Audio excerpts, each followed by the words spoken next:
Chapter 24. Why are not times of judgment kept by the Almighty? And why do those who know Him never see His days? Some move landmarks, they seize flocks and pasture them. They drive away the donkey of the fatherless. They take the widow's ox for a pledge. They thrust the poor off the road. The poor of the earth all hide themselves. Behold, like wild donkeys in the desert, the poor go out to their toil, seeking game. The wasteland yields food for their children. They gather their fodder in the field, and they glean the vineyard of the wicked man. They lie all night naked, without clothing, and have no covering in the cold. They are wet with the rain of the mountains and cling to the rock for lack of shelter.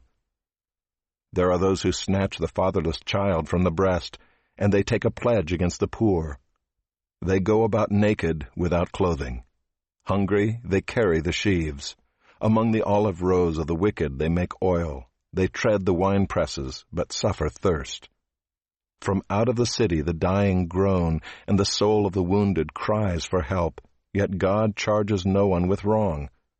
There are those who rebel against the light, who are not acquainted with its ways, and do not stay in its paths.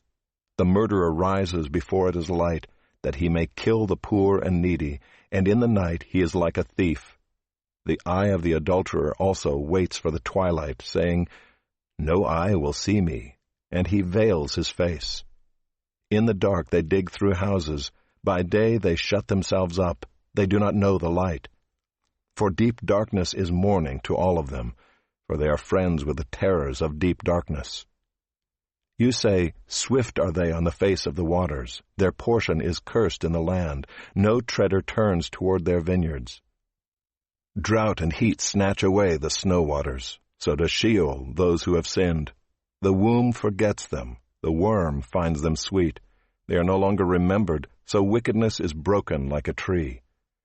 They wrong the barren, childless woman, and do no good to the widow. Yet God prolongs the life of the mighty by His power. They rise up when they despair of life. He gives them security, and they are supported, and His eyes are upon their ways. They are exalted a little while, and then are gone. They are brought low and gathered up like all others. They are cut off like the heads of grain. If it is not so, who will prove me a liar, and show that there is nothing in what I say?